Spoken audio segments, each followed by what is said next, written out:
That's what happens with my boss.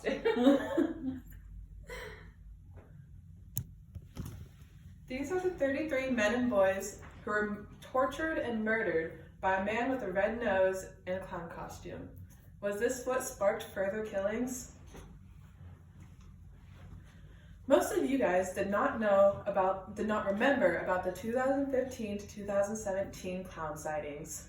To give a brief definition, at this time, there was people who randomly decided to dress as clowns just to terrorize cities, or some went as far as murder. I have always been interested in clowns and have studied them and reviewed them ever since I was a kid. I don't know why, I've always just been drawn towards them.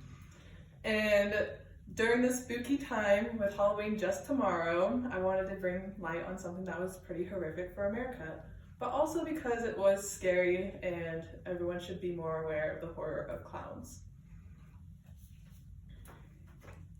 The killer clown haze was horrific, affecting many Americans. This is why today I want to go over the beginning, the effects on America, and how this event ended. To start, I want to look at the very beginning of this phenomenon. The clown I stated previously was John Wayne Gacy, who in 1972 tortured and killed 33 people.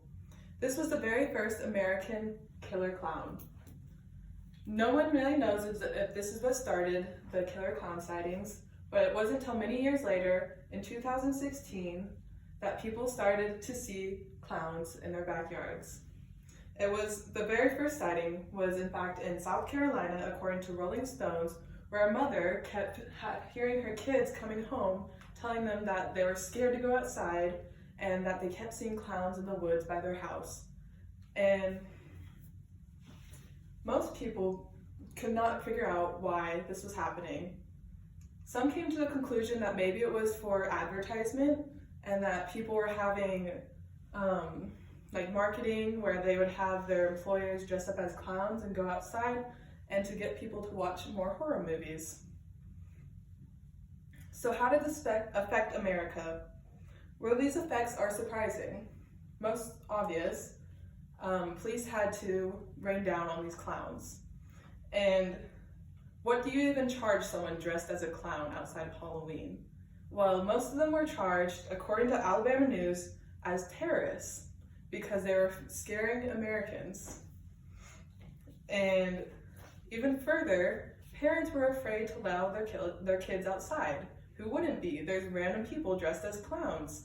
They had more curfews. The curfews became stricter. I remember myself, my sisters were afraid to go outside, but one of them decided to go out and hang out with a friend, and it was like 2 minutes past curfew and they got arrested because it was becoming that strict. But this is the most interesting effect. It actually affected party clowns, where they had people who were innocent, obviously. They're just wanting to be happy and show their happiness, were being terrorized. They were being murdered, like beat on the streets and scrutinized. And so the clowns, you can see here, decided to make a stance against it. And they just started the Clown Lives Matter protest. But obviously this did not happen. They were turned down for obvious afflictions with BLM movement. But finally, I want to look at how this phenomenon became unknown, as most of you guys didn't actually remember it. Because killer clowns disappeared just as quickly as they had appeared. The media began to stop reporting in 2019, getting less attention.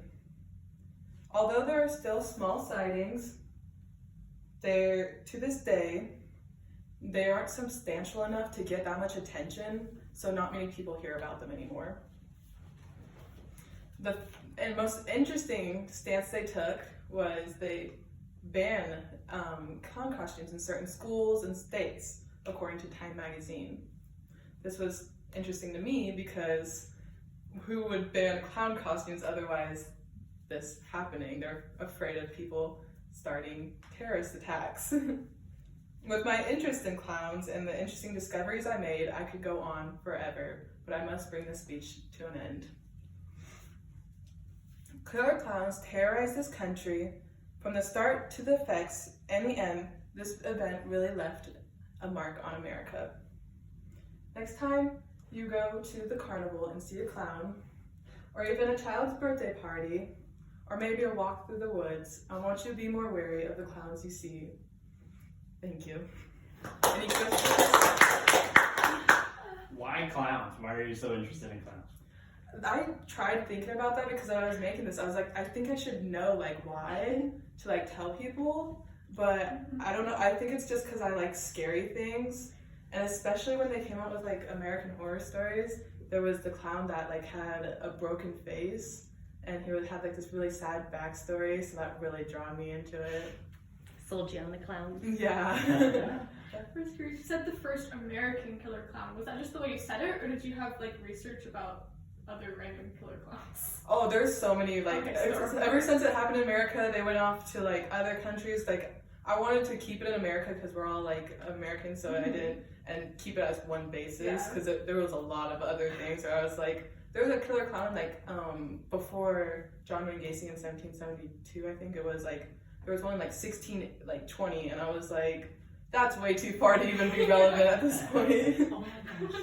Yeah, I'm like, why clowns for like killers? Mm-hmm. Why be a killer clown? Like that seems like there has to be something so specific to that. Psychologically, Yeah. Almost it's like a I feel like it signature. became popular, so then people started, like, going at it, like, hard, and I was Well, like, I'm gonna have to watch that Netflix John Wayne Gacy thing. Yeah. I keep hearing about it. I don't have Netflix though, so I'm a little